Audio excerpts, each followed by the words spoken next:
Military officers say they have taken power. Remember, we are still talking about Niger. No, it's Now Gabon. Gabon. Okay.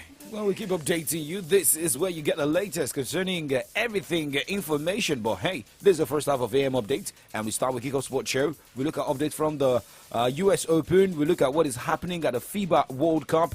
We as well update you about the the MPFA, the Nigeria Top Flight Football League. Just remember, it's Nigeria Premier Football League now. Yes. But they once told us that it's no longer Premier Football League, it's Nigerian Professional Football League. Yesterday I read Premier. They wrote Premier. I read Premier. Okay. In short, Nigeria Top Flight League, and we look at the fixtures well for Shooting Star Sports Club of Ibadan starting their week 1 with Plateau United. Then the week 2 will be against Bendel Insurance. Okay, this and more we look at this morning. Tottenham is out of the EFL Cup, losing last night. We look at the results and games going down today. Chelsea will be in action against AFC Wimbledon. Remember, we're live on Facebook, facebook.com/Solutions939FM, YouTube Solutions939FM, tweet at us on X at Solutions939FM, and is it Reels or what's that? Short video. No, that's Reels. What's it called again? Trends. You people will not scatter our head, on all social media platforms in Solutions939FM, guys. You know, go anywhere.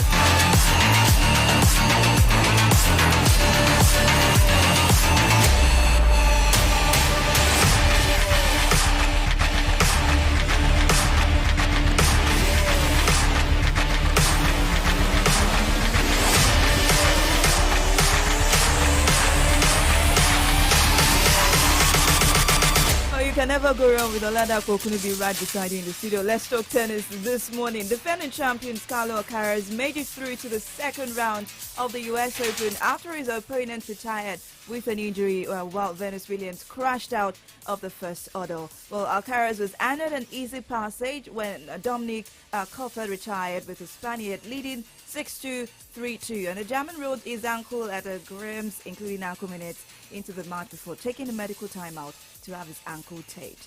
Well, we have someone who is on injury, but other players out of injury, giving us the vibe this morning.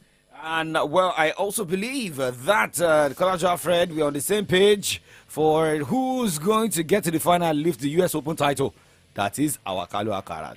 Okay, but now looking at all the results, Jannik Sinner defeated Yannick Hanfmann 6-3, 6-1, 6-1. But remember, the games also decided last night. Bonagojo, Stefano Tsitsipas, Novak Djokovic, Felipe Meligeni Rodriguez, Matteo Berrettini, Arthur Regenek, Matteo Rinaldi, Christopher O'Connell, Nicholas Jarry, Arthur Fuse, Alexander Zverev, Dani Medvedev, Mike Mora, Alex Mikkelsen, Daniel Admire, Cameron Norrie, Giga Dimitrov, Yoshi Ush, Andy Murray, Sebastian Bynes, Andrew Rublev, Johnny Isner, Jack Draper, all won their games yesterday. Looking at the WTA for those who also won their games yesterday, Anna Kalinskaya, Elena Zvezna, Jelena Ostapenko, Kori Goff, Mira Andreeva, Petra Kvitova all won their games yesterday, including Karolina Wozniacki, Magda Leniet, Katja Butler, Linda Noskova, Maria Boskova, Ludmila Samsonova, Tamara Kopacz, Anja Barr, Martina Trevisna, Petra Martins, Madison Keys. Yeah, all these guys like won their Mike this morning. Yes. Mike the rapper. But now let's look at games going down today. Okay, Let's start with the let me see if I can also sound like a rapper, like a... don't rap, favor, don't rap. All right, there will be a game between Danielle Collins taking on Elisa Martins later on today. Kaja Jivan would be up against Lauren Davis. Taylor Townsend will be up against Beatrice Haddad-Mayer. And there's a game between Corey Goff and Mira Andreeva. Igor Swiatek will be up against Darius Seville later on today as well at the US Open WTA. And we have Wei Zhuang taking on Brenda Pera later on. Okay, now let's look at the men this morning as they will be in action. Bonagojo against Mackenzie McDonald, Dominic Stephen Stricker against Stefano Tsitsipas. And we have Benjamin Bonzi against Christopher Eubanks, Francisco Cherangelo against Juri Vessel, Laszlo Juri against Hugo Gotten, and Novak Djokovic will be in action against Bernabé Zapata Miralles. Casper Ruud will take on Zhang Those are some of the games are scheduled for today in the world of tennis, most especially for US Open. But now let's go straight and talk FIBA World Cup. Well, Angola men's basketball coach Pep Carlos Canals is definitely not a fan of countries naturalizing players. This much he made clear in remarks he gave at the press conference minutes after his team lost to Dominican Republic 75-65 at FIBA World Cup 2023 in Manila on Tuesday. The loss prevented Angola from advancing to the second round. Pelé just accept defeat.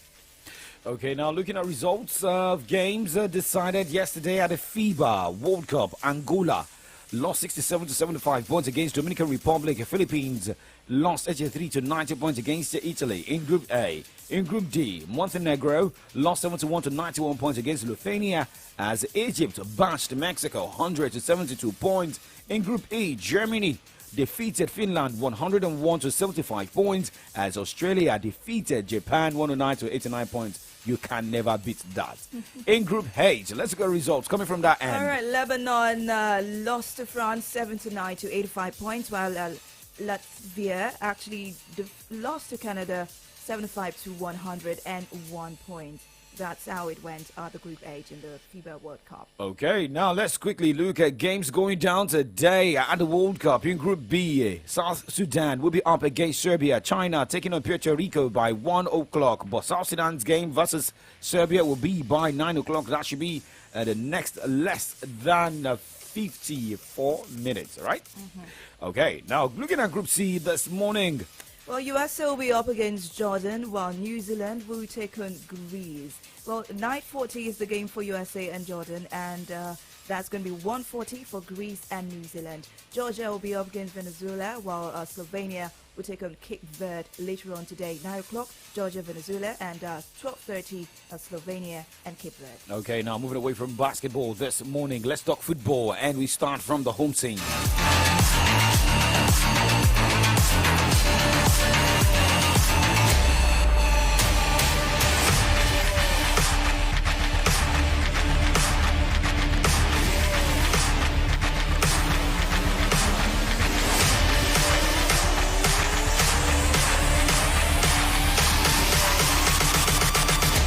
News, sports, entertainment, top 100 music on your Remedy Radio dial. Solutions 93.9. Do not touch that dial. The time is now. New Fuji vibes. Ọmọ Naija ẹ má ṣe erékeré, erékeré ní ìdòyúnkóyún, oyúnkóyún ní ìdọ̀mọ̀kọ́mọ̀ o, ọmọkọ́mọ ní ìdílé lára. Ọmọ Naija ẹ má ṣe erékeré, erékeré ní ìdòyúnkóyún, oyúnkóyún ní ìdọ̀mọ̀kọ́mọ̀ o. Ọmọkọ́mọ ní ìdílé lára. Èmi àti ẹ, ìwà tèmi, ló lè tún Nàìjíríà ṣe. Ẹ̀ẹ́dá múra sí i. Èmi àti ẹ, ìwà tèmi, ló lè tún Nàìjíríà ṣe. Ẹ̀ẹ́dá múra sí i. Mi ò rí bí tó dàbí ìlú mi o, Naija. Mélé gbàgbé ìlú mi o, Naija. Àjòjù kó dàbí ilé o, Naija. Ilé bá mi mi o, Naija. Okay, well, K1 The Ultimate featuring Tenny Entertainer, Omo Naija, the refixed version. And what a way to also say, well, we'll never forget the Nigerian Premier Football League or the Nigerian Professional Football League. It is about Nigerian and it's about Nigerian content. It's about the Nigerian players giving us the vibe. And guess what? Sporting Lagos is my team. Yes, I read Sporting Lagos. At least for this season. I know we will do well. Yes. Okay, so let's talk about the NPFL match day 1. Remember, draws made yesterday. And let's just look at what the fixtures look like in the match day 1. Well, the match day 1 NPFL fixtures. Bayelsa United will be up against Accra United. Shooting Star Sports Club of Ibadan will be taking on Plateau United. Abia Warriors take on Niger Tornadoes. Ayimba International versus Bendel Insurance. The game between Remo Stars and Rivers United was also scheduled, while Katsina United will take on Kwara United. Sunshine Stars versus Canopilas, Atlant FC versus Lobby Stars. Sporting Lagos of Oladapo Kunubi versus Gombe United, and Rangers United versus Doma United. Okay. Match day 1. All right, so now let me just quickly let you know, for Shooting Stars, they are currently in close camp in Ijebu-Ode. We got out of Abia Warriors as well, also in close camp. And, well, we know Sporting Lagos is also trying to put things together. Before the end of this week, we should be able to get in touch with an official of Sporting Lagos, Shooting Stars. Let's also look at teams representing the Southwest Zone. Sunshine Stars of Akure. Do you have a team? What's your team again? Okay, we'll get in touch with Remo Stars as well. Ekiti United is not here, but you're repping Shooting Stars, right? Yeah. Speak with confidence, Favor. I don't like the way you are. Let us know where you fall. For this one, like Ari Vita was asking where my club is. Everybody confused about my NPFL, Premier League club and the likes of it like that. For this one, I stand with Shooting Stars. Even if we don't do well, I stand. Shooting Stars, I stand. That's my favor. I like that. You know, Sporting Lagos. and I cannot wait for Shooting Stars versus Sporting Lagos in Ibadan. Sporting Lagos versus Shooting Stars in Lagos. And I cannot wait to. Shall we travel to go and watch it? Yes, we'll go to Lagos together. Okay. And I will surely fund the trip. Oh, shit about it. All right, guys, let's move on.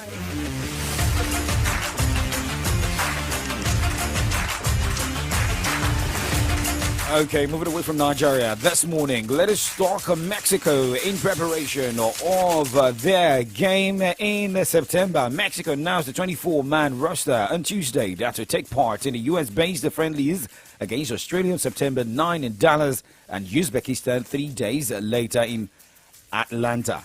The first ever roster selection for new manager Jimmy Lozano is highlighted by the return of veteran Houston Dynamo midfielder Hector Herrera and Fulham forward Raul Jimenez, both of whom were recently left out of Mexico's squad that won the Gold Cup this summer. Elsewhere in September, squad marquee names and the usual call-ups for Mexico, such as Salernitana's Guillermo Ochoa, Feyenoord's Santiago Jimenez, and Western United's Edson Alvarez made the cut. We're going to break, and when we come back, we'll look at more stories from the world of football. Do not move a muscle.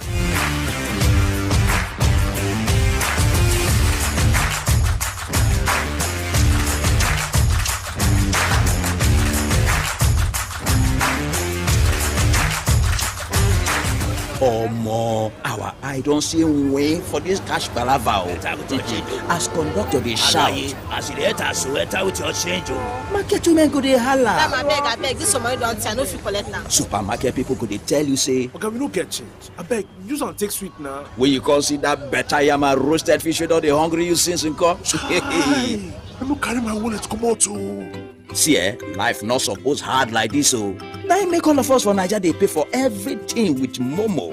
Dial *671# or download the new Momo app. Make you follow enjoy this better life. Momo, better than cash. Whenever I tell people I'm a full-time master student and a content creator, they go, huh? How are you able to do both all at once? You bewitch? No be juju, na MTN 5G. Ever since 5G came into my life, I've been on cloud 9. I get to take my classes online in real time and upload my videos before you say Jack Robinson. Even Babe isn't left out. Our long distance is waxing strong. Hello, babe. Can you hear me? Your video is frozen. Again. We don't do that here, because life is a breeze. Experience the wonders of MTN 5G. Hyper-fast internet connection with no buffering, zero lag, and quality data capabilities like never seen before. Available on broadband and mobile. MTN, Nigeria's #1 5G network. What are we doing today? CAC Covenant of Mercy presents 72 Hours with God, September edition. 72 Hours with God. It promises to be powerful with diverse miracles, supernatural visitations, and testimonies. This September edition is tagged When I Look More Closely. From Friday 8th to Sunday 10th of September 2023. Friday and Saturday 9 a.m. to 12 noon, 3 p.m. to 6 p.m. Vigil 12 a.m. to 4:30 a.m. WAT. And on Sunday 10th of September, which is the grand finale, we shall be coming together from 8:30 a.m. to 12 noon. Vigil 11 p.m. WAT till dawn. Music ministrations by Evangelist Adela Kumbabayewa, Bidemi Olaba, and Elijah Akintude Olorun Sobe. God's anointed servants will be ministering powerfully. Prophet Taiwo Ojo. For inquiries, please call 0805-027-5779. Connect with us on Facebook at Prophet Taiwo Ojo Live. Please note, there will be free buses from Iwo Road, Ojo, and Challenge. 72 Hours with God, an unforgettable experience. Don't miss it. News, sports, entertainment. Top 100 music on your Remedy Radio dial. Solutions 93.9. Do not touch that dial.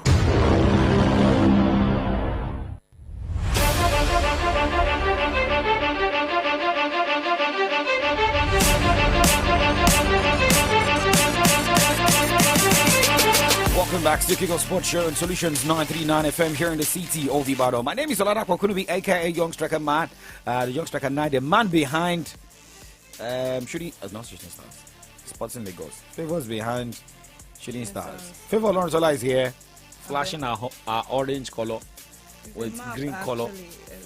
What is it? It's like a map. Yes. Kind of dress. It shows that you are not. You cannot just put in your loyalty in a club, but there's no problem. Not that you are not loyal, but I know you are just all round. Favor all round is here. Young Striker 9 is here. Now let's talk about Inter Miami CF defender Jordi Alba, who has retired. He retired from international football with Spain, sources confirmed. Alba 34 close time on his career with La Roja after winning 93 caps and scoring 9 goals. It's signs of after captaining Spain at the UEFA Nations League earlier this year, while it was also part of the squad that won the European champions in 2012, scoring the final against Italy. Okay, now still going straight to Inter Miami. The coach of the side, Gerardo Tata Martino, said that Lionel Messi and Sergio Busquets will likely return to the starting lineup for today's home match against the Nashville SC. The former Barcelona stars both came off the bench at the arm mark in Saturday's 2-0 road win against the New York Red Bulls, with Messi scoring in his first MLS game. Both veterans had gone the distance in their previous 6 contests. I beg your pardon, but hey, now let's talk about Cristiano Ronaldo. It's about Saudi Pro League. Well, he scored twice. I just want to know who's going to stop Cristiano Ronaldo from scoring in Saudi Arabia. And he's just one goal away from something. Cristiano Ronaldo scored twice in Al Nassr's 4-0 win over Al Shabab on Tuesday to take a Saudi Pro League tally to 5 goals in 2 games. Ronaldo, who hit an hat-trick in a 5-0 rout to Al Fatah on Friday, converted 2 first-half penalties against Al Shabab to put the side 2-0 to the good. Okay, so somebody's in Farmers League. Let's talk about awards this morning, as Manchester City striker Erling Haaland was named in the Professional Footballers Association PFA Player of the Year on Tuesday. The 23-year-old was voted ahead of teammates Kevin De Bruyne and John Stones, as well as Arsenal's Martin Odegaard, Bukayo Saka, and former Tottenham player Harry Kane, who is now with Bayern Munich. Well, Haaland's remarkable performance saw him netting 52 goals in 53 matches across all competitions last season, contributing to City's triple victory as they clinched the Premier League, FA Cup and Champions League titles. The Norway international also achieved a recognition in May, being awarded the titles of Premier League's Player of the Season and Football Writers Association Men's Player of the Year. Saka was named the PFA Young Player of the Year for the first time after receiving a nomination for both for the 4th season in a row. Well, Aston Villa striker Rachel Daly secured a PFA Women's Player of the Year award after finishing as the top scorer in the Women's Super League with 22 goals. No, you have to take this one. Okay, Chelsea's Lauren James was also named as the Young Player of the Year. I don't know why Nigerians don't like this game, but there's no problem. Let's talk about results of games decided over the weekend.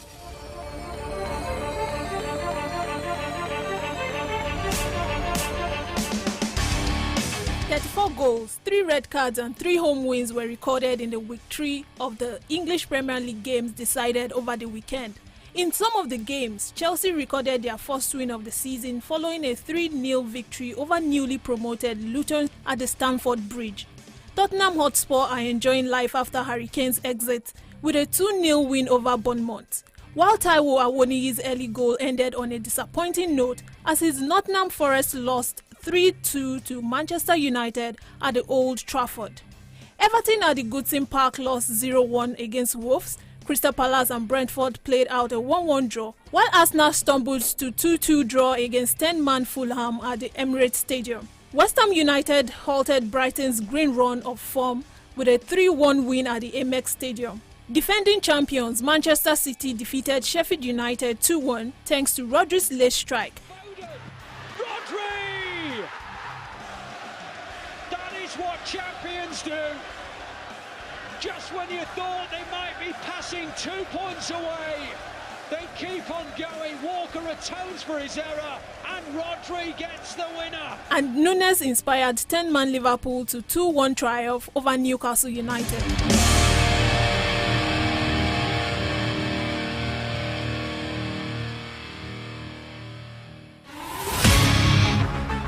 It was a back-to-back wins for Athletic Bilbao as they picked up the 3 points against Real Betis in a 4-2 win at the Estadio San Mamés, while Valencia lost 1-2 against Osasuna. Villarreal capitulated against Barcelona as they lost 3-4 against the defending champions at the Ceramical. In other results of the weekend, Granada edged Mallorca 3-2. Cadiz and Almeria settled for a 1-1 draw as they both ended the game with 10 players.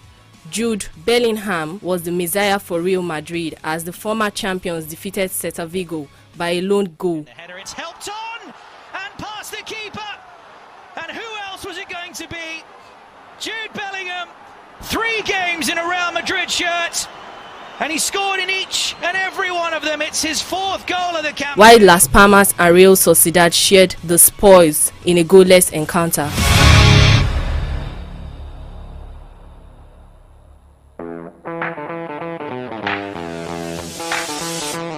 Match day 2 results in the Italian top division saw Juventus drop points at the Allianz Stadium following a 1-1 draw with Bologna. It was a 4-goal thriller in the games between Fiorentina and Lecce as the match ended 2-2. AC Milan defeated Torino 4-1 at the San Siro as 10-man Verona defeated Jose Mourinho's AS Roma 2-1. Frosinone beat Atalanta same 2-1 scoreline and Monza recorded an emphatic 2-0 win against visiting Empoli. Nigeria's Victor Osimhen was on target again as his Napoli side saw off 10-man Sassuolo in a 2-0 victory at the Stadio Diego Armando Maradona. Up steps Victor Osimhen. He received the award for last season's top scorer before kickoff, and the way he's going, he might well be capocannoniere come the end of this campaign as well. And Genoa secured their first win of the season, beating Lazio 1-0.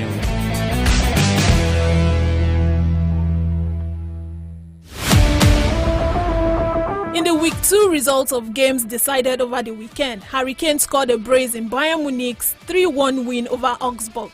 10-man Frankfurt forced a 1-1 draw against Mainz as Bayern Leverkusen defeated Borussia Mönchengladbach 3-0. Bochum and Borussia Dortmund played out a 1-1 draw, while Darmstadt lost 1-4 against 10-man Union Berlin. FC Köln lost 1-2 against visitors Wolfsburg. Freiburg defeated Werder Bremen 1-0. Heidenheim recorded a 2-3 loss to Hoffenheim. RB Leipzig bashed Stuttgart 5-1, the highest scoring game of the weekend.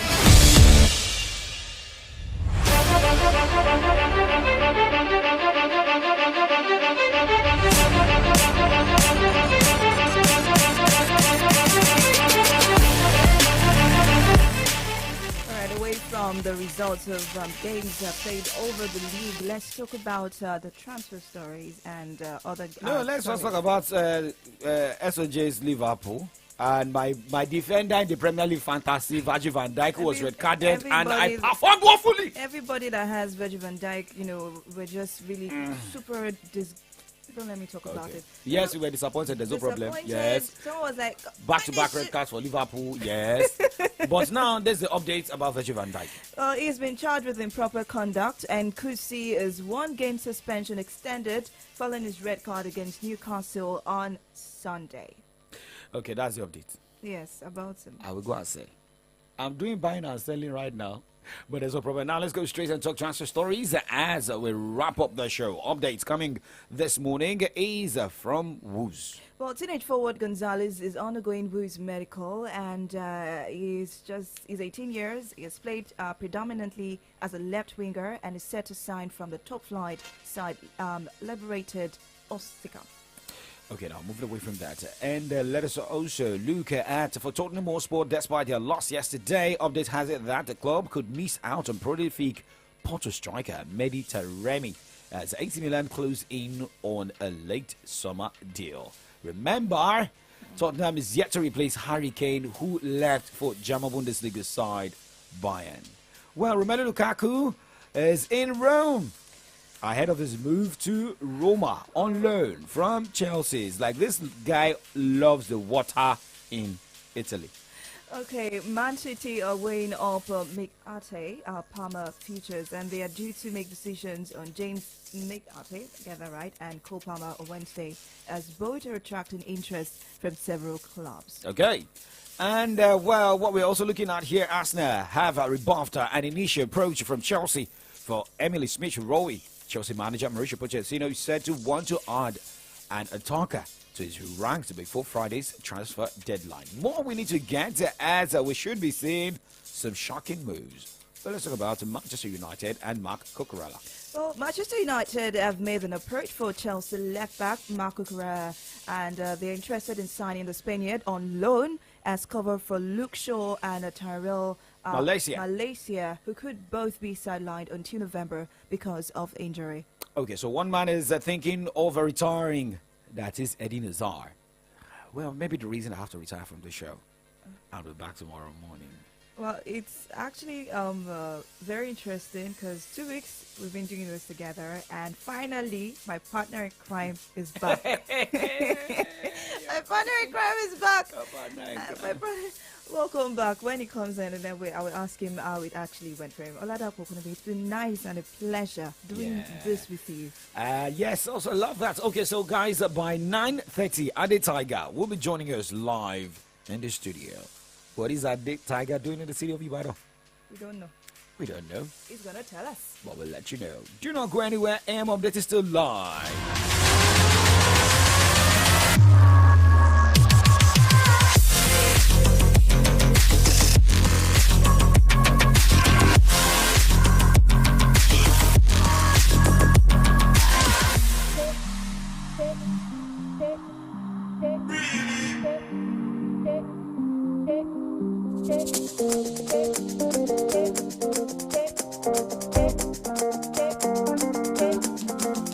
Good morning, my neighbor.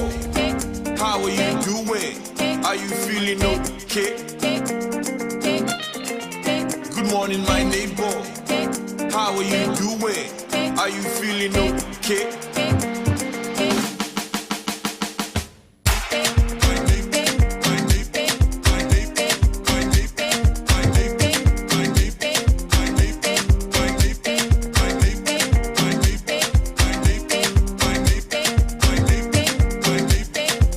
Good morning,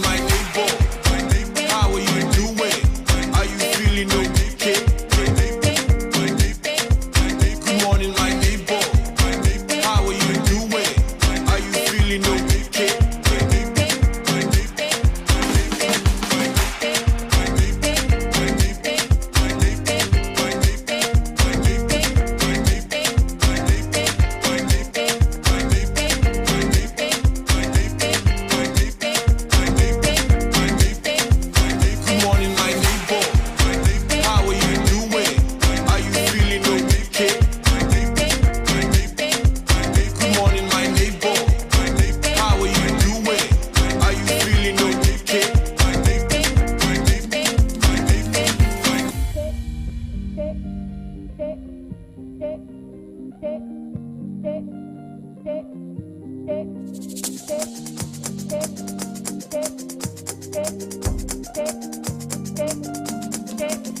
Good morning, my neighbor. How are you doing? Are you feeling okay? Good morning, my neighbor. How are you doing? Are you feeling okay? My neighbor, my neighbor, my neighbor, my neighbor.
Solutions 93.9 FM. Every weekday, 8 a.m. to 10 a.m. on the Remedy Dial, Solutions 93.9 FM.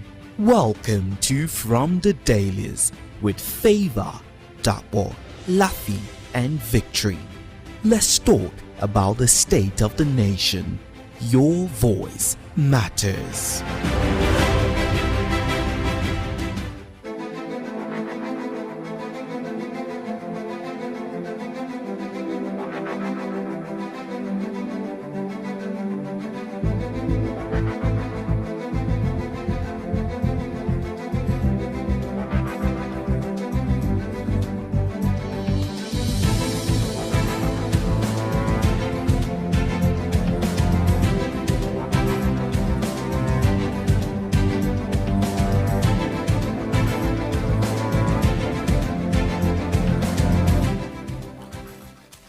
Alright, it's 8:35 on Solutions 93.9 FM. It's my pleasure to welcome you onto the From the Daily segment on AM Update. My name is Adi Damola Lafenwa. It is the 30th day in the month of August.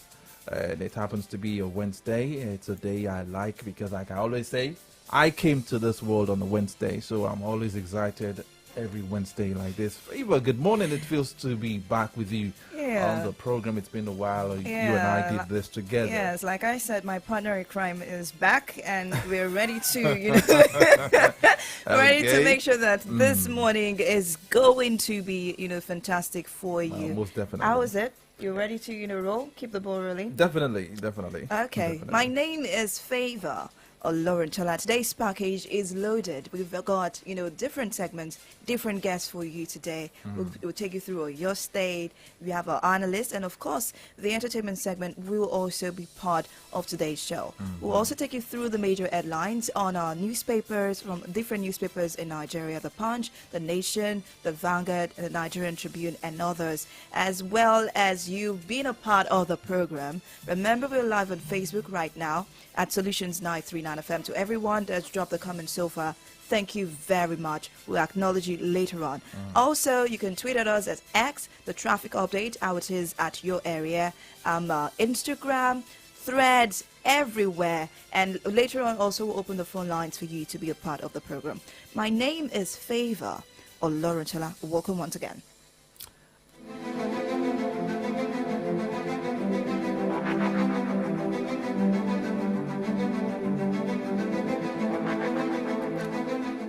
I've got the Vanguard newspaper and, of course, the Nigerian Tribune newspaper with me this morning. Kicking off with the Vanguard newspaper, I have this one from the CAP headlines. NNPP's BOT suspends Kwankwanso over alleged anti-party activities. That story is found on page 9. Job racketeering probe. We didn't solicit bribe from MDA's reps. That story is found on page 15. Zenith Bank names Juliet Ihimwa non-executive director. That story is found on page 20. Moving to the banner headline on the front page of the Vanguard newspaper this morning, we have this one saying, how FG can execute roadmap for economy, NEST, OPS, others. And there are riders under that caption. We have this one saying, ministers must set specific national targets, NESG. Strong coordination among ministries critical, NECA. And the last rider says, nationwide security precondition for success. And okay, that story is found on page 5 of the Vanguard newspaper. Insecurity, we are discussing with bandits to drop arms. Moving away from that, 4.2 kilometer runway. FG votes 825.8 million naira to compensate Abuja indigenes. That story is found on page 9 of the Vanguard newspaper. Governorship campaign cancel. APC reverses the zone's list with Wike's name. Okay, that story is found on page 85. Gombe shuts nightclubs over immoral activities. That's quite interesting. Okay, you want to know more about that? Get a copy of the Vanguard newspaper this morning. All right, my first swing will be from the Punch newspaper this morning, and the major headline here is talking about fuel. And I actually thought that we're away from this era, and here we are. As fuel queues eat Lagos, others as thieves vandalize pipelines. Marketers hold petrol loading, blame vandals for disruption. More filling stations short as import hiccups are at supply. I saw queues yesterday, so I was like, there's nothing to worry. Okay. We already have stable price of the PMS and the likes of it like that. At least for now. For now. And then this one this morning is a major shocker as few queues eat Lagos and others as thieves vandalizes pipelines. Well, we have a picture here. Lagos-Ibadan Expressway, federal government plans a September inauguration. There is a picture here of that project. I never diverted Ogun local government funds. That's 10.8 billion naira bailout. Appeared on page 7. Man unleashes dog on policeman to evade arrest. Page 5. NNPP divide over Tinubu Atiku factions. Suspend Kwankwanso others. Page 14 of the Punch newspaper. And then there is this one about the Cameroon dam opening. As 700 billion naira CBN farmers loan under threat in flooded state. And flood in 2024. Niger communities 17 displays panic in Benue. That's Niger communities, I beg your pardon. 17 displays panic in Benue, Anambra. Page 2 of the Punch newspaper this morning. Niger. Algeria demands 6 months transition from junta. That's on page 10 of the Punch newspaper. You can take that star of the paper and get all of the stories and read. Okay, moving to the Nigerian Tribune this morning, I have this one saying police arrest 67 for alleged involvement in same-sex wedding in Delta. That story is found on page 28 of the Nigerian Tribune. Merger talks. Atiku Kwankwanso Obi on wild goose chase. APC. And the rider under that caption says NNPPBOT suspends Kwankwanso for 6 months. You want to know more about that? Get a copy of the Nigerian Tribune, and it's found on page 13. Moving away from that, 53-year-old Prince Oyebola emerges new as saying. The story is found on page 5. AAU's herbal glucosil not approved for diabetes cure, NAFDAC. The story is found on page 3 of the Nigerian Tribune. Lagos ranks 5th best African city to live, work in report. Okay. Well, I'm not surprised with that. Okay, that story is found on page 16 of the Nigerian Tribune. Bayelsa 2023. Confusion as APC denies campaign committee list. Wike, Akpabio, others on fake list. The story is found on page 8. Another one is talking about palliatives here. We have this one saying palliatives, Ao or Your Oshun Ogun Ekiti. Others plan distribution. And the right under that says Wike makes case for FCT or Your to spend 8 billion naira. The story is found on page 5. And the last headline I'll be taking from the Nigerian Tribune this morning says 3 crew members still missing 2 weeks after Seplat energy rig capsized.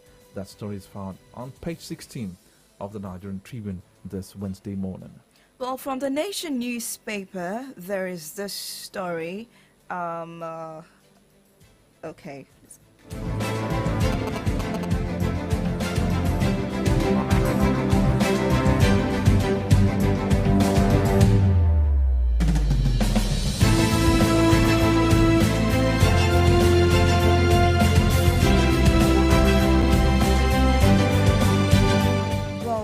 I won't beg federal government to release me, says Kanu, and subsidy cut windfall. Government saves 1.83 trillion naira in 2 months. Savings not to be used for projects. No more borrowing. Elumelu, government's bold decision in Nigeria's interest. Lagos-Ibadan Expressway ready next month. The news is on page 2 of the Nation newspaper. NNPP's board suspends Kwankwanso, and Ogbeko is chair of new NDDC board. Governors lead APC battles in Imo, Kogi, Bayelsa. Expect heavy rains in Ondo, Ogun, Osun, 26 others. Nimet alerts and reports Lagos is 5th best African city to live, work in. Oyo to spend 8.6 billion naira on 200,000 households, 1 million families. Going back to this Lagos report, actually, I agree with that. I'm not surprised.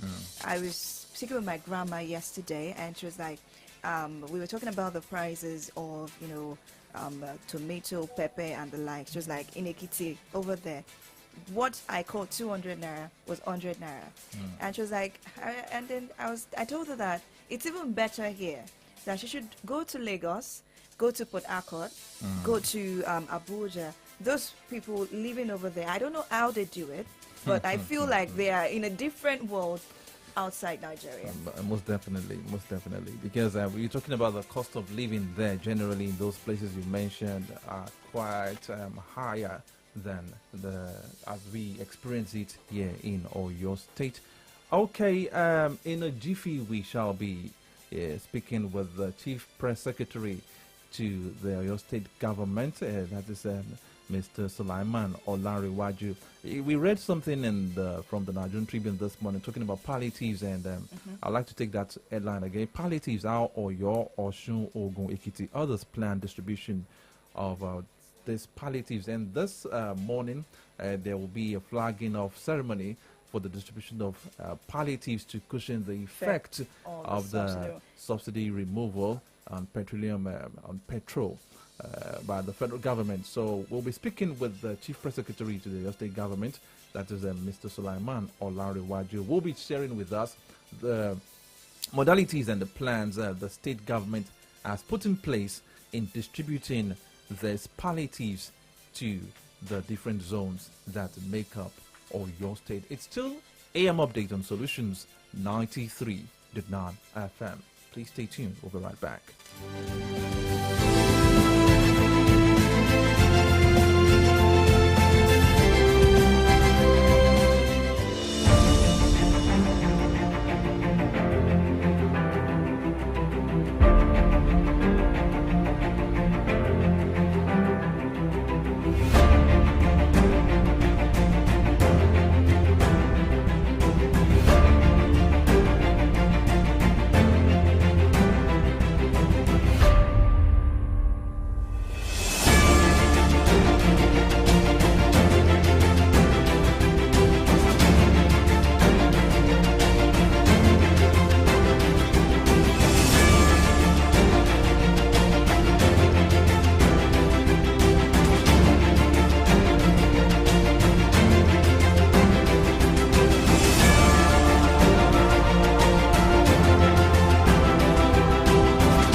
All right, we have with us the Chief Press Secretary to the Oyo State Government, that is Mr. Sulaiman Olanrewaju. Like we did tell you earlier on that today the Oyo State Government will be flagging off the distribution of palliatives to various zones in Oyo State. And we already have with us the Chief Press Secretary to the Oyo State Government, Mr. Sulaiman Olanrewaju. Good morning, sir. Good morning, sir. Good morning. All right, sir. Yeah, as today Thank is... you for having me. You're welcome, sir. It's with great pleasure we're having you virtually. We got an information that Oyo State government will be flagging of doing the flagging of ceremony for the distribution of food palliatives across the 7 administrative zones of Oyo State. What are the plans put in place to achieve this distribution process, sir? Yeah, it is true. This morning by 11 a.m., the palliative item distribution will be flagged up in 7 zones. In Oyo, His Excellency Engineer Shemakinde is flagging it off. In Okyogun 1, the FSG will handle the flag off. In Okyogun 2, Shaki, His Excellency the Governor Barrister Bayo Lawal will flag it off. In Ibadan Main City, Honorable Commissioner for Culture and Tourism, Dr. Wasiu Olaskoki, we handle the flag off there. In Ibadan Left City, Deputy Speaker of the House of Assembly, we handle the flag off. In Ogumosho Zone, the Chief of Staff to the Governor of Oyo State, Dr. Mashego Hui, we handle the flag off there. And in Barapa, the Commissioner for Commerce and Industry, Honorable Joe, will handle the flag off. So 7 zones this morning by 11 a.m. Okay, sir. So what are the extra efforts the state government has put in place to make sure that these food palliatives actually get to the people that are actually in need of these palliatives? In Oyo State, the government is not reflective. They are reflective. Okay. That's why the government took its time to come out with this arrangement. I can tell you that to the last person who will get these items, you have an idea of where they are and who they are. They are not imaginary types. They are real types. They are people who need these items. That's why I said the poorest of the poor and 200,000 of them. So, although, of course, there's nothing that is good that hasn't been broken, but I can tell you that every I has been dotted, every T has been crossed to ensure that these items are not hijacked by anybody, okay, but get to those who have been assigned to receive them. Okay. All right. Thank you very much, sir. You're welcome. Yes, sir. Let's talk about the security measures that has been put in place by the Oyo government. Oshu has already tightened security at warehouses. Is that the same measure that has been put in place in Oyo State for the palliatives to avoid looting? Please, can you read the voice repeat? Okay. Okay, I mentioned something about the security measures that has been put in place in Oyo State. Oshu tightened security at the warehouses to avoid looting. What has been put in place by the Oyo State government to beef up security to avoid looting in Oyo State? Security? Yes, at the warehouses. At the warehouses, to forestall the looting of these palliatives when they get to the warehouses. Oh, okay. Yeah. Yeah, in Oyo State, we won't have that problem because here we are proactive. We are proactive. Every of the warehouses where those items are kept are gathered 24 hours. We have our motel who are there, who are all over there. We also have the police who are working with us. So those items are gathered every time, and the chances of the warehouses being looted are very slim. right. Thank you very much. We've been speaking with Chief Press Secretary to the Oyo State government. That is Mr. Sulaiman Olarwaju, who has been telling us the modalities for the distribution of palliatives, the food palliatives in the 7 administrative zones in Oyo State. Thank you very much. The palliatives, distribution of palliatives in the 7 administrative zones of the state government. Before you go, sir, I want to lighten this mood a little bit. What is in the palliatives and how is it going to get to us? So journalists, let me tell you that there's somebody representing journalists on that committee, the chairman of NUJ State. Oh, okay. Comrade Demba. Okay. He's a member of the committee, and I'm sure he will have taken care of our interest. I'm also a journalist. Okay. But the fact really is that I'm not sure that you or I should be numbered among the foreign people. I'm not sure that anyone who holds a job like you and I should be on the expecting it. Of course, we have our own party days when you don't have you get, you pay out the price and other things like that. But these food items are meant for those who really cannot afford to go to the market and pay for a bag of fries, a bottle of granola oil, some curry, some beans, and some yam flour. So those are the people that are targeted. We are not paying policies with this. We just want to reach out to those who are in need, who are in dire need, so that they can have a lease of life. All right. Just before we let you go, a question just came to my mind now. Now, we're talking about the distribution of food palliatives. Are there other incentives or other palliatives that will go a long way in cushioning the effect of this fuel subsidy removal within the cities, among the citizens of your state? What are the other palliatives apart from the food distribution?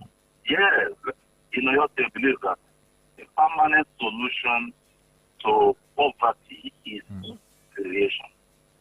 That's why, apart from these palliative items that are going to be distributed, your state government is working on changing the story of artisans, of farmers, of medium and small scale entrepreneurs.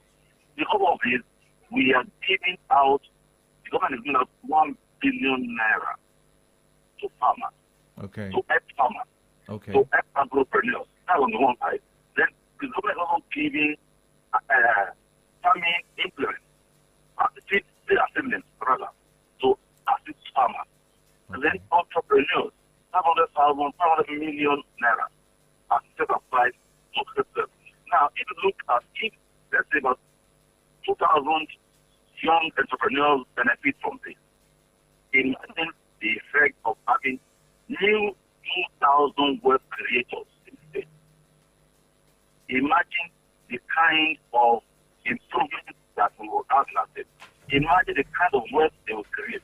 Imagine the kind of employment opportunities that are created. So it is beyond palliative items. Okay. So the government is looking now to create an environment that will be conducive to wealth generation. That's what the government is looking at. And that's what Governor Shinashe is aiming to achieve. All right. Thank you very, very much, Mr. Sulaiman Olarewaju, the Chief Press Secretary to the Oyo State Government, for sharing light on the distribution of palliatives, the flagging of ceremony that will be taken off at 11 a.m. today. Thank you very much, and wishing you safe landing in your journey today. Thank you very much, sir. All right, sir. Thank you.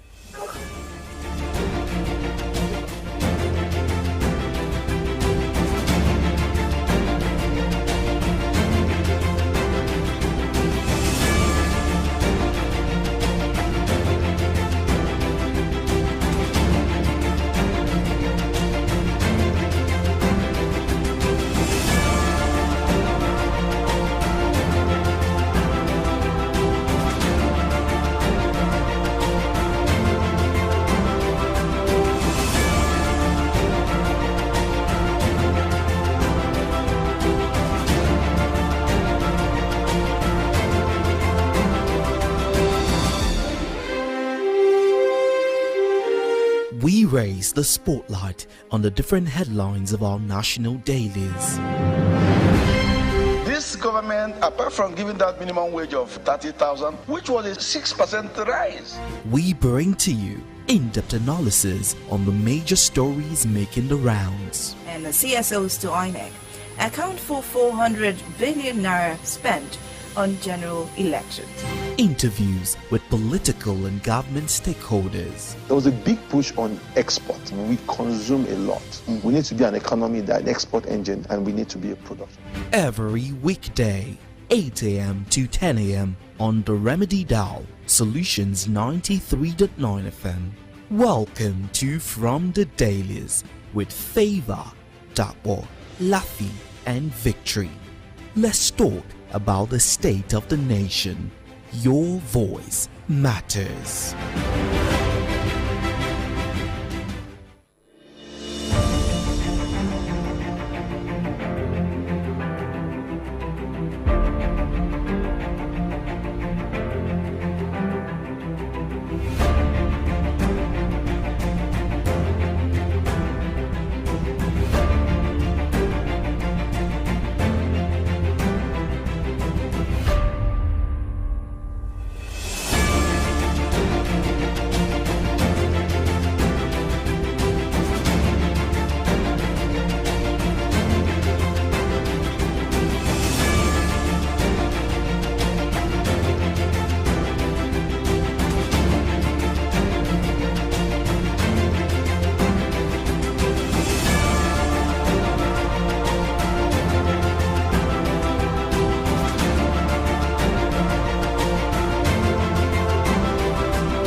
logged.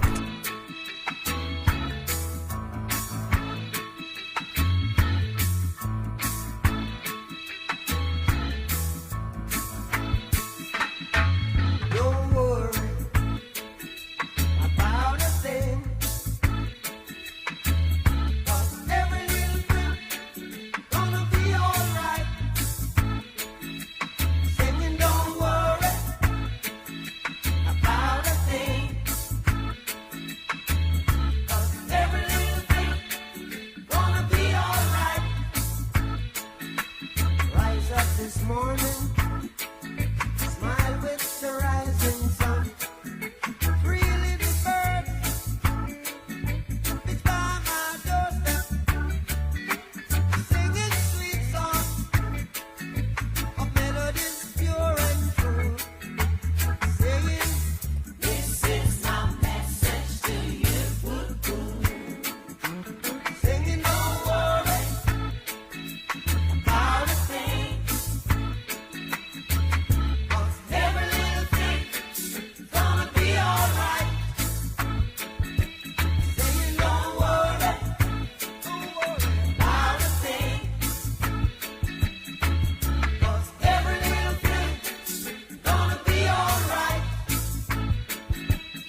Okay, don't worry about a thing. Something done by late Bob Marley there. Three Little Bird is the title of the song. Bringing the time to 4 minutes past 9 on Solutions 93.9 FM. Still AM update. And we just spoke with the Chief Press Secretary to the State Government. That is Mr. Sulaiman Olarinwaju, telling us how the plans put in place on the distribution of food palliatives to 7 administrative zones in Oyo State. Well, it's my pleasure to welcome Comrade Oluwamotosho with us this morning to do some analysis on some of the stories we've read in some of today's national dailies. Good morning, sir, Mr. Oluwamotosho. Good morning to you. All right, how are you doing? Fine, thank you, sir. It's good to have you with us this morning. Okay, let's Thank go you. straight to some of the stories we have on the papers this morning. There is this thing talking about the suspension of Rabiu Kwankwanso by the Board of Trustees of the NNPP. I mean, did you see this coming? And Kwankwanso being suspended for anti-party activities. What's your take on that? Well, it's developing. Those are things that are happening now and will continue to happen. Because let me remind you that Kwankwanso, this Rabiu Kwankwanso, is believed to be like the originator or the creator of that party itself. He has been a formidable individual in that party. For the BOT to now suspend him, let's take it from that angle. Yeah. The politics is a game of interest. And where interest of a certain individual is threatened, of course they will want to do anything that could protect it, that could protect their interest. And it doesn't matter once a political party is set up and you have structures in place. Now it depends on what how the structures are peopled. Now, the people that are there, their interests also matter. And their interest in this case will also have something to do with who their preferred leader is. And when that leader is threatened, of course, they put machineries in motion to make sure that a redress is achieved. So it is not it's not a new or a strange thing that we are having these in NMPP. Don't forget that Rabiu Kwankwanso was working with with our new president at a point, and he was, as a matter of fact, he was being picked to be a ministerial nominee. Unfortunately, his name did not feature, and. Don't forget, he also has a rival in Ganduje. And Ganduje also did not succeed in making the ministerial list. But however, he got another appointment the chairmanship of the APC. Yeah. Yeah. So don't forget that there is this suspicion will be there that it was because of Kwankwaso or whatever that DJ couldn't get the ministerial appointment and all that, or eventually he now got what he had now.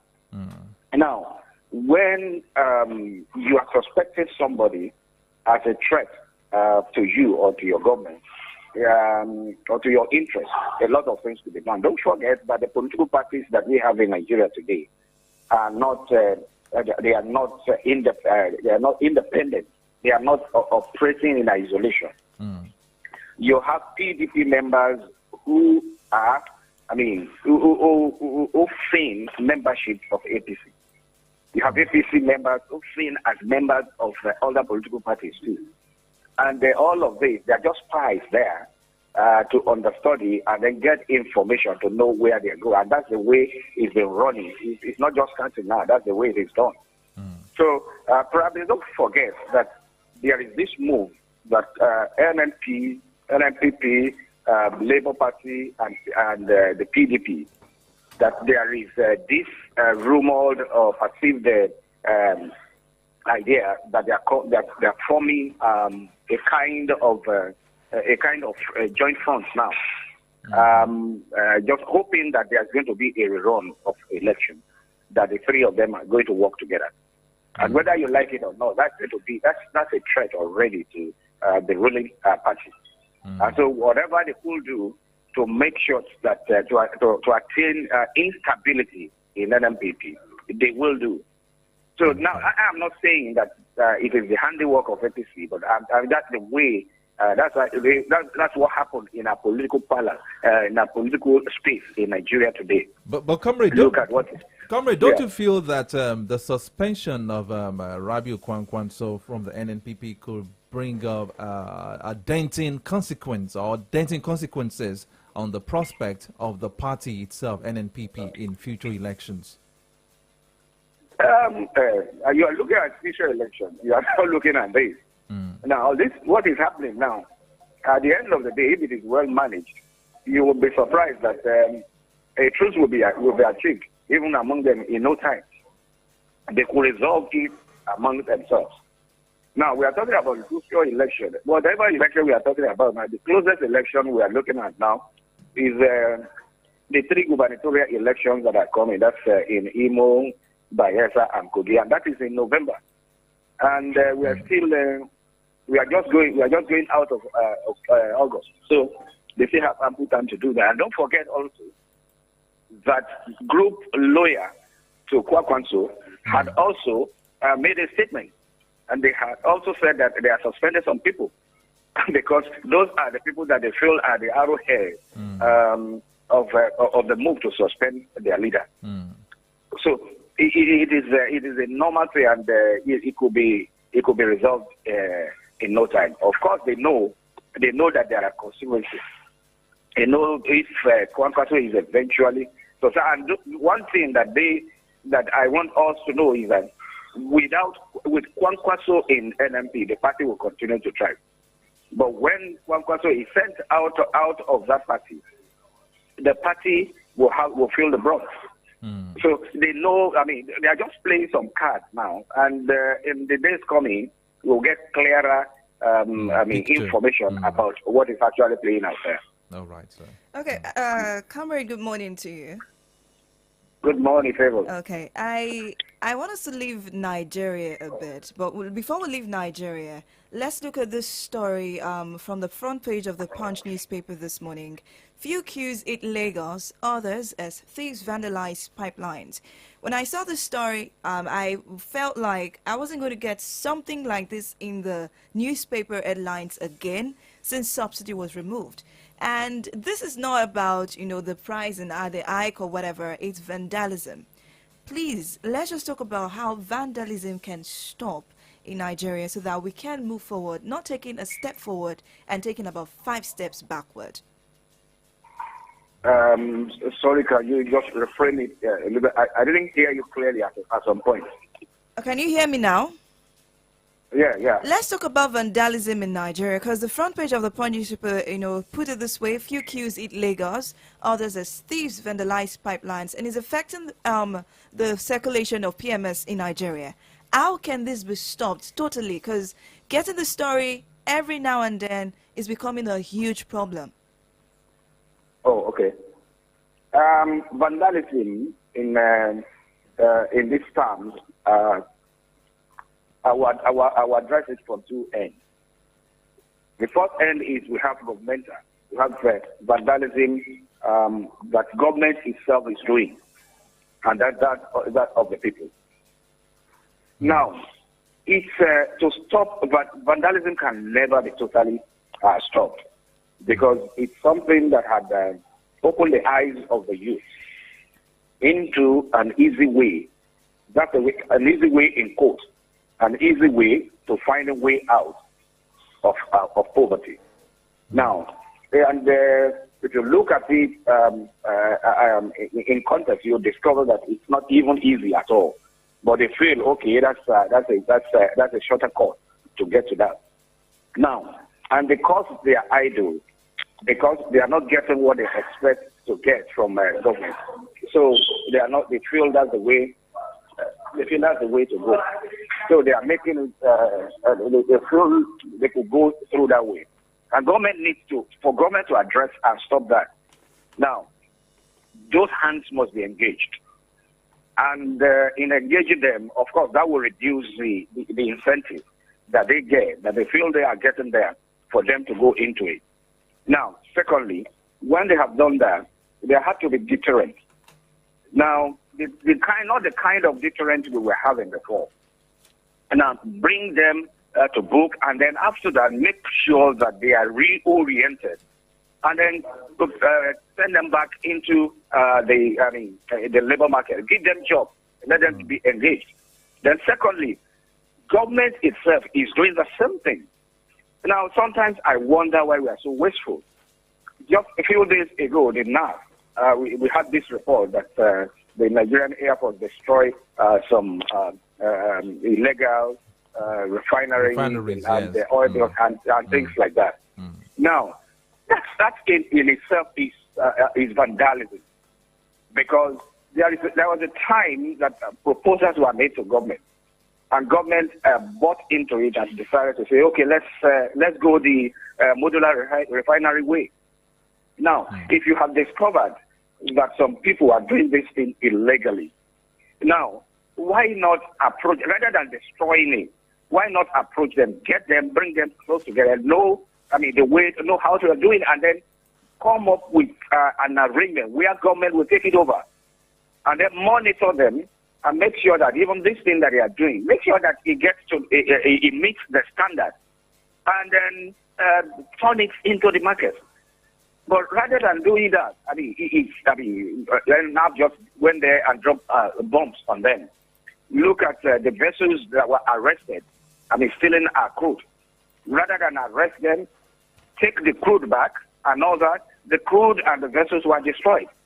So when you talk about vandalism, you have to attack it from these two ways.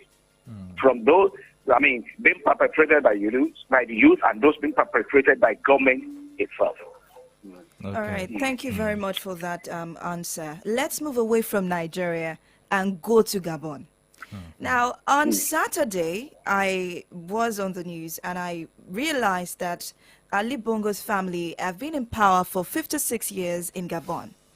And as at Saturday, they were, performing the civic right, democracy, going to vote, and, the presidential, legislative, and local elections. As at this morning, the reports reached us that there is a coup right now at Gabon. Now, let's look at Africa's stand on power.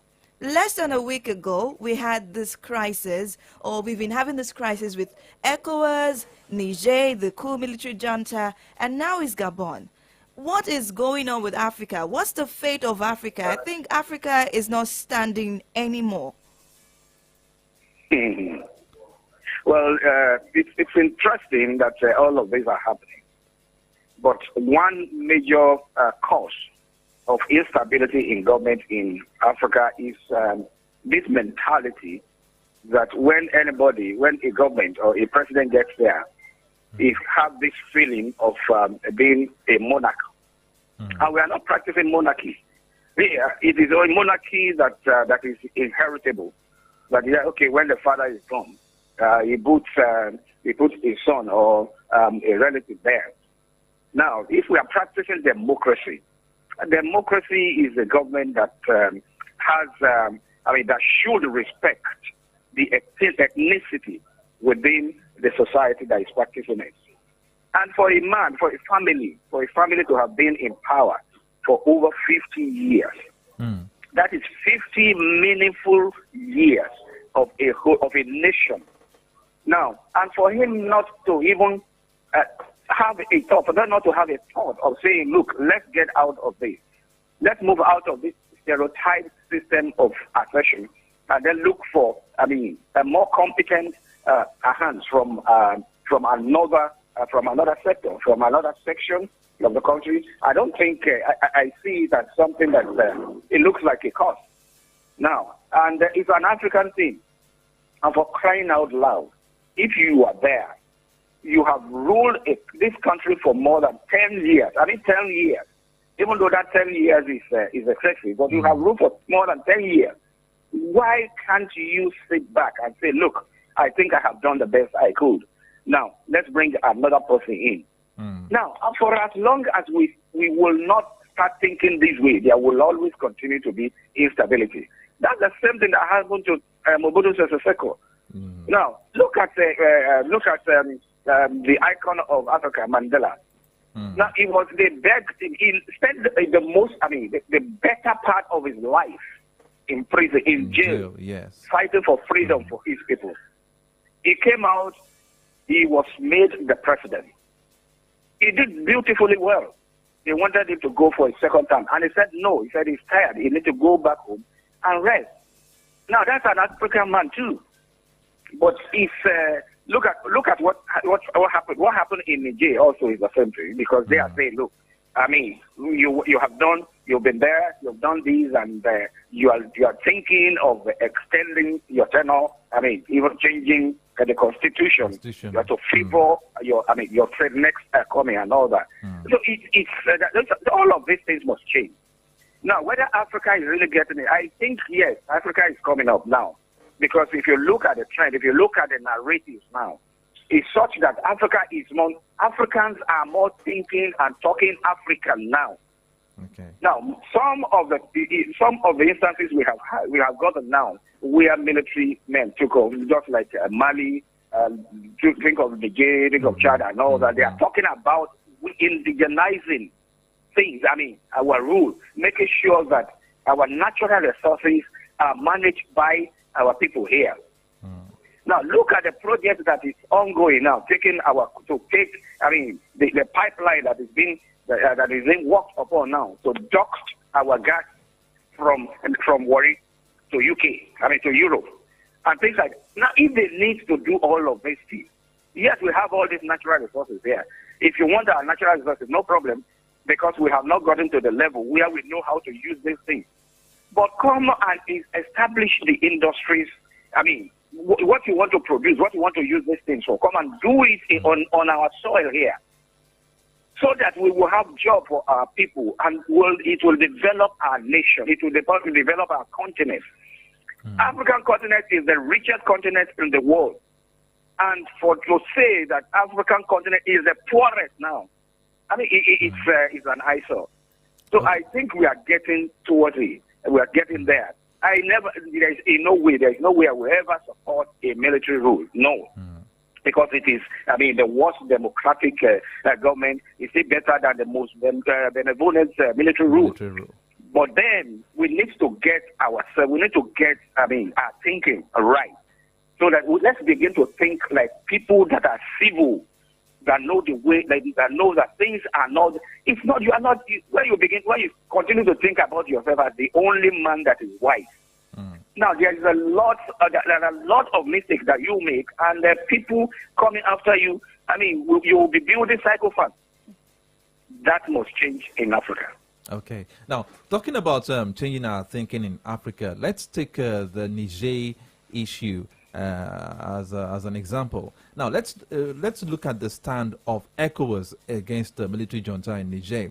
But at the same time, let's look at the acceptance of the military junta by the people, by the citizens of Niger Republic. Because most times when you see on videos in the news, you see that the people of Niger are actually in support of the military junta. Now, before ECOWAS decides to make any move on these things, don't you feel they should at least seek the advice or maybe the opinions of the citizen? Because the people, like the Yorubas will say that it's the person that's wearing the shoes that know where it hurts. The people of Niger Republic over the years under Mohamed Bazoum, they knew what they were experiencing. Now there was a military coup and another military junta took over, and they are fully in support of this new military junta. Don't you feel, because I know in few days now, AU, will come up with something against the recent coup in Gabon, which I know that the Gabonese are most likely in support of this changing government. So what's your take on that? Don't you feel this bodies should at least seek the opinion of the people that are being governed before making their moves? And finally, will this be the revolution in the power change in Africa, especially in these two countries, and that's going to breed about good results in the long run? Yeah, thank you. I think ECOWAS should exercise a lot of restraint because these are the people, and they know where the shoe pinches them. Definitely. And it is not possible for you to cut the hair of a man in his absence because they have to be there for you to for you to bat his hair. So they had to take into cognizance what the people, the thinking, the mindset of the people of Niger. Now, from information emanating or coming out from Niger, the people are in tune with the military takeover. Definitely. A lot of them see it as salvation, as a means of salvation. And they are happy, they are joyful about it. As a matter of fact, they are now saying they don't even want to see this white France there anymore. So for now, for ECOWAS to now come and say, look, what you said you don't want, we must give to you. You must have it. No, it's not. It cannot be done. Niger is a sovereign nation. Niger is a sovereign nation, and it's a partner. The ECOWAS is not master. ECOWAS is not master to any of the countries, any of the member countries. Now, if they are going to do anything, it has to be with the consent of the people of that member country.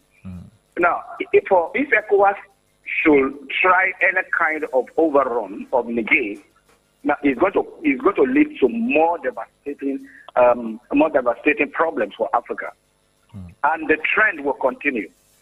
Now, I think what ECOWAS should do now is sit down and then do a reappraisal of their stand, and then really focus on what is the root causes. What are the root causes of military takeover in Africa? Because it's becoming a trend now, and it's becoming more and more dangerous. Now, a lot of people are saying that Nigeria is too big for a coup, for this, for that, and I tell them that's good adage.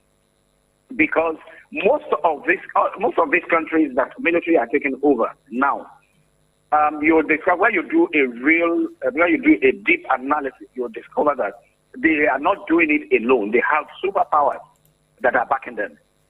And that superpower backing them is not for anything but to extort them.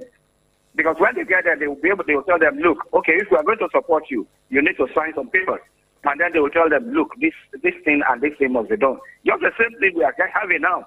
Now, you can't, when I think of it, that even as of today, that some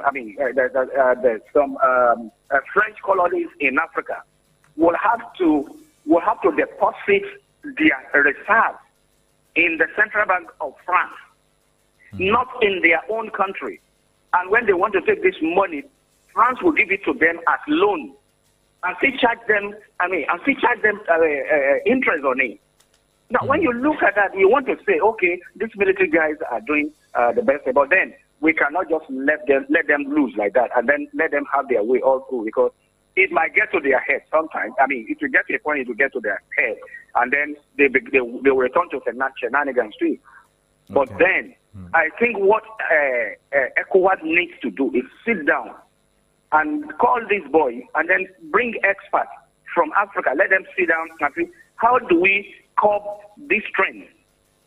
It is Gabon now again. Now, you don't know what other country is going to be the next one.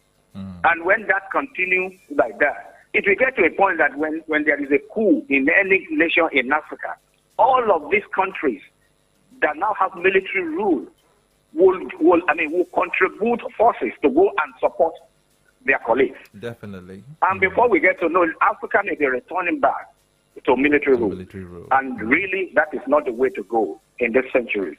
I think there must be caution. ECOWAS must exercise a restraint. No, I will never support any kind of military action in Niger. Now, just think about it. Just one day military operation in Niger will bring more than 2 million Nigerians to Nigeria. Our economy is already strained. We Nigerians are not even finding it easy at all. Now, just drop one bomb in Niger. You will see the quantum of the people, of Nigerians that will sweep into Nigeria. And give them 2 days to get to Nigeria. Before you get to know it, Lagos will be overrun. Not that they are bringing trouble into Lagos, no. But all of them, the moment they get to Nigeria, what they will be doing is running down, is coming down, going downward. To seek asylum, to find a shelter and find ways of livelihood. And that is going to be some kind of trouble for us. Okay. All right. Thank you very much, Comrade Olua Motosho, for being a part of the program this morning. It's been a wonderful session discussing issues with you. Thanks for having me. All right. It's still AM Update on Solutions 93.9 FM. We are still expecting a very important guest. He's a renowned actor, and most of us know him as Ade Tiger, Ade Ekun. For those that have watched the movie King of Boys 2, have you seen the movie before? Yeah, definitely. Okay. I loved his role in that movie. A total loyalist, to the core, as someone that you could actually, put your life in his hands, and it would definitely, yes. I wish Ade Tiger is listening to what you're saying at the moment. That role, I would say that he was, someone you could just put everything in his hands, and it's going to be good. You can put your life in his hands. We can put your life in his hands. Oh my God! And now. When will a lady tell me this? If he is in the studio right now, I would actually say probably he plays that particular role in real life. Because I actually read an article, 6 reasons why Nigerian women love Ade Tiger, and I'm surprised that the beautiful lady sitting next to me is talking about putting our life in the hands. That was Eniola Badmus. Eniola, yes, that's Eniola Badmus. That was Eniola. She actually did put everything. At some point, I thought that it was going to flip and then take everything and just go and side with the other people. But then the final scene of the ritual, the proper handover ritual, and I just said, Ade Tiger, and I knew that yes, this is a real plot twist in that movie called King of Boys.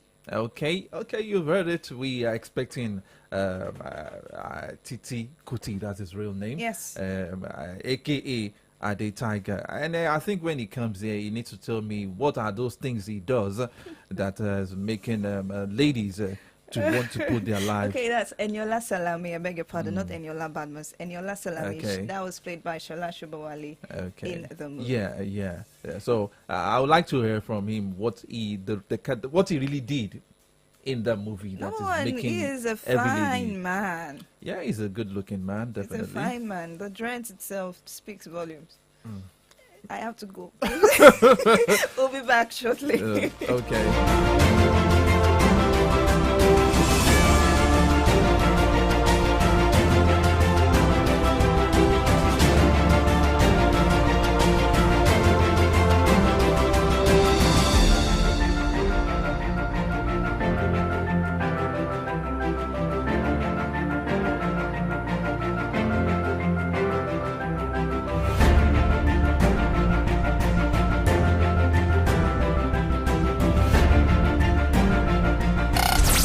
93.9 FM. Hey, my name is Alex. I've been a content creator for a while now, and I always try to innovate to keep my audience entertained and engaged. When 5G came into Nigeria, I thought it was all noise, like the normal hype, gang, and all that noise. But boy, was I wrong. Because I've hosted virtual concerts, partied with my followers in the metaverse, created skits with creators in other countries without ever having to leave my room. I can shoot a movie without being on set. Hey, now that's a godsend. with all the money I've spent on cabs this year. If there's one thing 5G has done right, I would say it's made it easier for me to do me. Change the game with MTN 5G. It offers hyper-fast internet speed, seamless buffering, and applications that can only be possible via its quality data capabilities. Available on broadband and mobile. MTN, Nigeria's #1 5G network. What are we doing today? Omo, our eye don't see way for this cash palava. As conductor they shout. As it enter, so enter with your change. Market women go dey holla. I beg, this money don't I no fit collect now. Supermarket people go dey tell you say, okay, we no get change. I beg, use and take sweet now. When you consider better yama roasted fish with all the hungry you since in come. I no carry my wallet come out too. See, life not supposed hard like this, so now make all of us for Nigeria they pay for everything with Momo. Dial *671# or download the new Momo app. Make you follow enjoy this better life.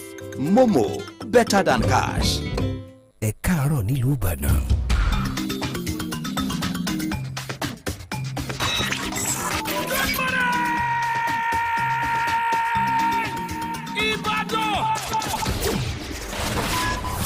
Solutions 93.9 FM. Ẹ káàárọ̀ nílùú Ìbàdàn.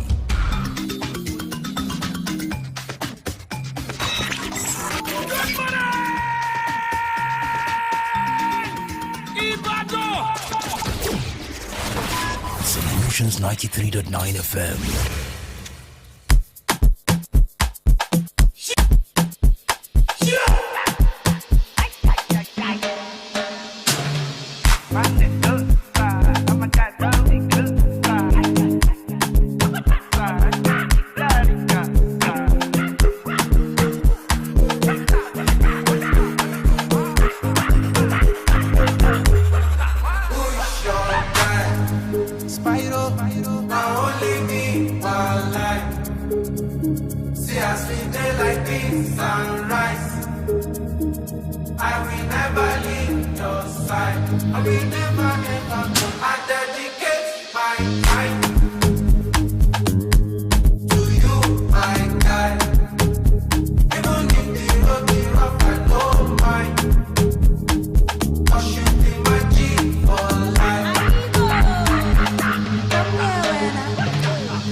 Okay, talking about who's your guy, my guy, a great song there. I know Favor deliberately decided to use this song because I said we are expecting Adi Tiger in the studio, and gladly he's live here in the studio with us this morning. Adi Tiger, my guy. Are you sure it's your guy or my guy? Okay, let me let you do the thing. We'll find out though. So with a quick assignment. Ade Tiger, you needed to hear what he has been saying about you before you came into the studio. Oh, for real? Yes. Oh, tell me about it. I was almost getting jealous because I was asking about your role in the King of Boys 2. Oh, yeah. And she was like, should I say it? Okay, let her speak. A loyalist to the core. A man that you could actually put your life in his hands and everything is just perfect. You know that even if I go, I come back, he's my guy. Nothing is going to happen to me. That is who Ade Tiger is to me, actually. Wow. And it's a pleasure meeting you this morning. Likewise, it's a pleasure being here today. Ade Tiger, before you leave, you give me some OT on those qualities. Little wahala. Okay. All right. Adi Tiger, we have Adi Tiger here in the studio with us. It's still AM Update on Solutions 93.9 FM. And Adi Tiger, the real name, Titi Kuti, right? Yes. That Kuti rings a bell when it comes to the entertainment scene in Nigeria and Africa, because we liken it to Fela Nicola Kuti. So this name, are you in a way related to Fela? It must be the 10,000th person asking me this question. Like I hear it every time. And the answer is yes, but I'm not his son, as some have speculated. Okay. Excuse me. Yes, I am related to them. It's the same family tree, but I'm not his son. Okay. So just for the conspiracy theories that have been whipping up all sorts of conspiracy, I've heard all sorts. Some people said my mom used to work in Calcutta, and she ran away with me abroad, and now like all sorts of things. But the thing is, I try every time to correct it. Every time I have an opportunity, I try to correct it, because sometimes these things will catch on like wildfire, and then it becomes unstoppable. You understand? So, okay, now how did your journey into acting start? My journey to acting started a long time ago. I think about 15 years ago.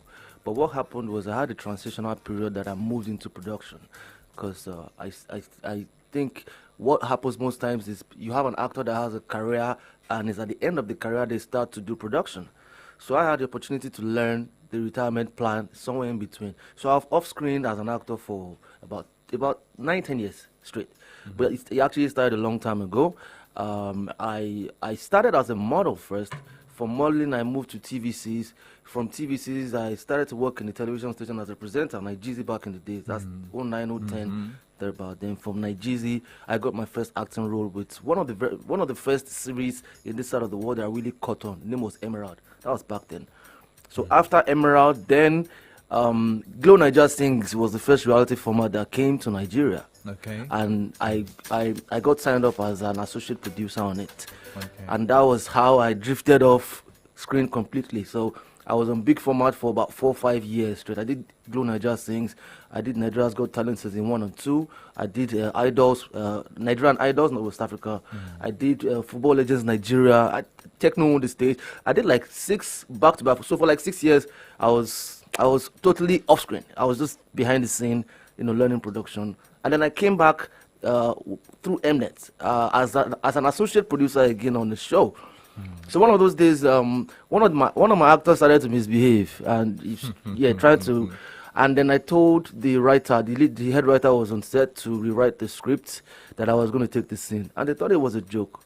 Nobody could say no to me, because if when push comes to shove, they hold AP responsible. Definitely. And then I did it so well that the character became a resonant character, and that was the beginning all over again. So from that, I did 2 seasons of that show. It's called Hustle. After that, then we did a remake of Palace. Okay. Then after that, we did we did a couple of films, and then King of Boys came out. That's encapsulating the transition. All right, so I made mention of, your role in King of Boys. We would actually go back to that. Okay. But let me take you to this particular scene. I would say this is my favorite in King of Boys because you're going to talk about that actually. I'll play that and we move on.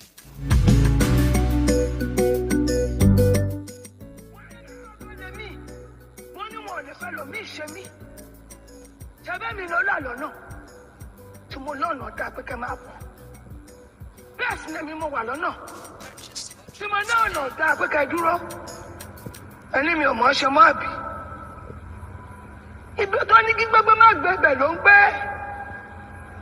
Ibi tá ní kí tẹ̀tẹ̀ má tẹ̀ sí bẹ̀ ló ń tẹ̀. Àjẹgbé báyìí, onígun jẹ̀bọ̀.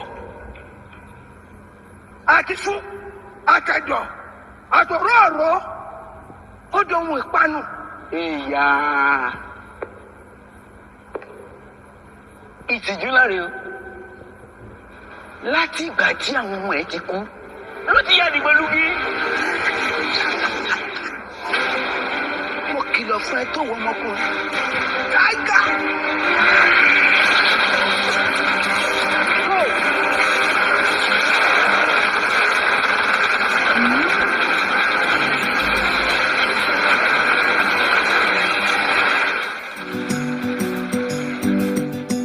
Welcome back. You realize what that scene is, right? Yes, I acted the scene, right? Yeah, you acted in that scene. At some point, my thought was, Ade Tiger is going to, actually mess up Eniola. And then I heard, Tiger! And then everything actually switched, and then it turned to a major massacre. Now let's look at this. What would you say it's more significant, especially in the political scene in Nigeria? Let's liken it to that scene. What's the significance of this scene in politics? So I always try to avoid political representations before somebody will have order for my head on a platter of, But the point is, I think every political setup has this sort of clandestine activities that go on behind the scenes that people don't know, where decisions are made, where key players are introduced and taken out. So it represents a broad spectrum of political arena, not just Nigeria, just all around the world. I'll leave it like that. You don't want to go further than that. So why did you take on that particular role in King of Boys? So for me, I think I saw the script, and I knew that it was going to be a defining moment in Nollywood. From reading the first script, if not even from part one, not even the second one, I knew that was a transition point. The industry had come to a certain point, and it was there needed to be a bridge for others to evolve, and I knew that was going to be the project. So that was the motivation, because the industry is it's grown robust over the past 17 to 20 years. Before then, you could pretty much predict what you would see, but this time frame, you've had a jump every 5 years. So King of Boys was the jump, and if you can see if you to buttress what I've just said, look at what it has metamorphosed into in just under 3 years. I mean, you have major streaming platforms here in Nigeria. More are still coming. More Nigerian films are getting exposures to those platforms as originals. So King of Boys was that was the turning point. So it was understanding that you have an opportunity to be a part of something that will be a footprint in the sound of time as far as the industry is concerned here in Nigeria. So that pretty much was the motivation for me. Okay, so it's like an influence on movies like Gangs of Lagos. Oh yes. And other, movies coming up on different platforms. Oh yes. In Nigeria. Oh yes. Okay, now let's talk about the growth and the Nollywood industry in Nigeria. In the music scene, Nigeria is really taking the lead when it comes to the continent, Africa. Yeah. And I think that we are experiencing this same tide in the movie industry too. Now, what's your take in this growth? Because looking at the quality of the crew, the cameras being used in shooting King of Boys, and talking to the recent Jagun and the King of Boys and everything. I mean, Gangs of Lagos. Now, what's your take on this rapid growth in the movie industry in Nigeria, and what are the prospects? What are the things that Nigerians should look up to as we go in the next few years? So I would start from the last question. Nigerians should look forward to a global takeover because the thing is, the world is starting to realize the world has always had its attention and eyes on Africa because we have too many stories untold. And what has been happening before was that we try to tell their stories, But I mean, it's a sharp contrast. What they want to see, what actually fascinates them, is our stories, and we're getting bolder at these things. And most of all the platforms that used to have skepticism before are bolder because they've seen the immense how immense acceptance, let's put it like that, acceptance it has globally. So because of that, you are having more people put more budget into filming. Like I recently just finished filming Anikulapo Part 2. Look out for that comes out in November ending. Okay. And the kind of things that I saw on set, that's an international standard set. It's like you come from anywhere in the world and it's the same format. It takes budget, it takes money. It's impossible for that production not to have hired at least 5,000 people, cast and crew. So that's where we're getting now. And when you can have the budget to, let's say, hire 1,000 people for a war scene, which is like what you saw in Jagu Jagu. You get me? You can't undermine how rich the end product would be. So it's about time. As I said, when King of Boys, I knew King of Boys was going to be the bridge, and I knew that after King of Boys, in another 5 years, it would be a total shutdown. Like, I mean, it's not even 2.5 years yet, and I'm overwhelmingly surprised at the kind of things that people are doing. You have more people that are daring now. People have the courage to, because the way this industry is, you cannot be risk averse and hope to make a mark. It's a game of the bold. You have to be bold and daring. So a lot of people who had reservations before, like there was a time, for me, I got tired that time. All we were seeing on screen was comedy. So, the ability for people to maneuver, now you have action films being shot boldly. Now you have indigenous films that are shot with proper budget. And I mean, look at how well Jagu Jagu is doing. It's not, I don't think it's been up to a month since it's been out.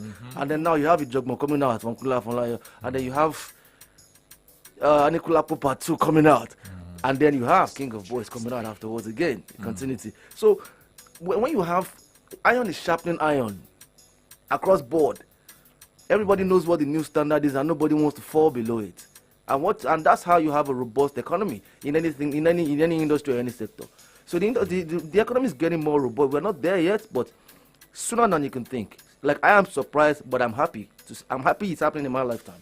Okay, Ade Tiger, you as a movie producer and an actor, what do you feel that the government should do in them? Because all these movies now, they are on the high budget. Oh, yeah. What are the things that you feel government should do, at least to assist people in the industry as regards to funding, financing this great project? Especially piracy, because I saw a post recently where a man was holding a copy of copies of Jagu Jagu, and it was pirated.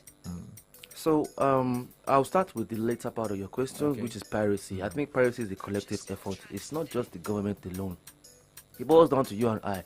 I mean, why would I want to buy a pirated copy for 400 naira that I know is for every copy that I buy is bleeding the producer, when I can subscribe to Netflix at 2K and have 6,000 more films and variety? So that's what it comes down to. I mean, if you want to talk about piracy, in the past 10 years, it's been really shrunk. All those big boys that were in Alaba and all, I'm sure they found other businesses to do now because it's not lucrative anymore. It's only people, even illiterates have people that they have Netflix on their phone, they have Amazon Prime on their phones now. Like, that's how much technology is warming up across the demography. So it's a collective effort. The government, on its own part, I think they should just focus more on enforcement of the policies that are already in place, because those policies are there to checkmate these things. And for a very long time, the pirates became so powerful. Like, they became so powerful, they were the only marketers. They were the only people you could sell your stuff to. So the fact that streaming platforms came into Nigeria kind of broke that chain. That's one thing that I think every entertainer here should be grateful to streaming platforms for. They were the ones that broke the chain of piracy completely. And the little Hydra heads that are still, springing up here and there, I don't think they're going to stand the test of time. They're not going to stand. There's too many available platforms, alternatives. I mean, YouTube. All you have to do is buy data on your phone, and you have access to an array. So why do you want to spend $300 or $400 buying one pirated copy when you can spend that $300 to get 350 megabytes of data, and you can watch 4 or 5 films on? So that's the way, like, that's the elimination process as far as the people is concerned. For the government, just focus on enforcement of already laid down rules. The second question you asked me was the budget. The budget, yeah. So I would say that the government has had opportunity over the years to invest in this industry. I think they have to a large extent, but some way, somehow, it doesn't trickle down to the grassroots. By grassroots, I mean the producers that are actually making films, because we've heard sometimes that government intervention have released this much sum of money and released that much sum of money. So what I think can eliminate that whole, I won't call it a facade, but that mirage of money being let out and not getting to the grassroots is proper, monitoring. Government, private sector, partnership, collaboration. Like, everybody knows the top 10 producers in Nigeria. You understand? It doesn't cost the government anything to put those top 10 people on a committee that will be in charge of when these monies are being disbursed and stuff. But trust me, the industry is not waiting for that. The industry is self-generating itself and is evolving. Absolutely. Like right now is the largest employer of the youth. Largest, biggest alternative. A lot of people who have failed in other ventures in life, probably who couldn't finish in school due to some reason or the other or whatever, have found career in entertainment one way or the other. They start from apprenticeship, and then in 3-4 years they become something. So it is somewhere that the government should look into properly. Okay. Finally, I want to ask, you mentioned something about your recent project on Anikulapo. Yeah. So what are the other projects that we should expect Titi Kuti on? So I actually came to film in Ibadan. Okay. I don't know how your station found out I was in town, because I was due to just sneak in and sneak out. Yes, I just finished shooting the film for producer. Her name is Yewande. Okay. The name of the film is Alasheju, and it's one of the most unique films that I've done recently, because usually when you have an indigenous film, you expect the story to go a certain way, but this one has a serious twist to it. It's a combination of metaphysical and fantasy in indigenous language. So we are playing characters like gods. You know the way the Roman gods play. It's gonna suit you well. You have that persona. So it's myself, Adedimeji Latif, Scarlett Gomez, a couple of other people. Damilola, I call him Ginger, the guy that was in Gangs of Lagos. Okay. Damilola Ogunsim. So I actually just finished filming that. So I have like 3-4 films that are going to exhaust themselves this year. Okay. You want to say something? Okay. Just one more question before I let you go. It No just came to problem. my mind. I know most actors like you, they are different thing entirely off the camera. I know most of them are reserved, shy. Yeah. Who is Titi Kuti off the camera? So off the camera, Titi Kuti, yes, I'm reserved. I like my privacy. I'm definitely not shy. That's the only thing that doesn't work with your description. I'm not shy.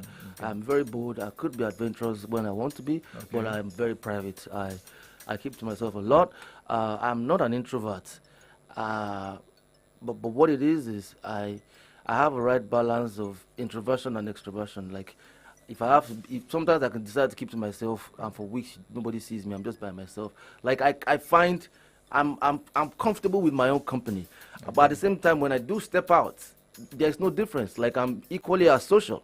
So for me, that's the balance. And anything that I want to do, I try to separate my work life from my personal life. Like, only my personal friends know what I do personally, and that's as much as you could get from me. You will have to know me personally to know some things, and but because this to me is service, it's a job, it's if I'm ever going to leave my footprint in the sound of time, it will be through this career. So this is my giving, this is my call. You get me? And once I've answered my call of duty and I want to go and relax, whatever I do in my relaxation is my business. Your final words to everybody out there so we can wrap up. I just want to say a big thank you to everybody, to Solution FM, especially for this is like you guys are in Jesus. Is this? I don't know if it's how you guys catch. We hijacked you, kind of. The We hijacked. hijacking was serious. I want to appreciate on behalf of every media practitioner, on behalf of every actor out there. I want to especially appreciate people in Ibadan. Shout out to Mr. Virgin, my guy, that made all the hijacking possible. Yeah, so I want to appreciate you guys for supporting Nollywood. Like we've come this far only because you guys have been behind us. You guys have been our solid rock. You buy our films. You subscribe to platforms. Like even all the investments we are getting from streaming platforms that are coming, it's because you guys are watching. You guys are the audience. They are here to make money. So I want to appreciate every single one of you. I want to appreciate everybody in Ibadan. Ibadan kini so rare. So. Yeah. I wish I had more time to spend, but I definitely would probably come back some other time. And it's been a beautiful city. I haven't been here in a while. Like the last time I came, I went past what you call it, Igbo Jaya, where we went to film Alikulapo. So I haven't really had a feel of the town, but the past couple of days, the people are warm. They are jolly good fellows, happy people. They just like to have fun, and they don't like to stay out late, which I like. Everybody by 8 o'clock, the place is shut down. So shout out to everybody. Ibadan, keep the love up. Solutions FM, keep the love up. I will be here again. Hopefully, I will surrender myself this time. I'll not be hijacked. All right, thank you very much for joining us on the program this morning. Well, you've been listening to AM Update. We gotta go around this moment. Please be happy, but good. My name is Favor Oloruntola. And my name is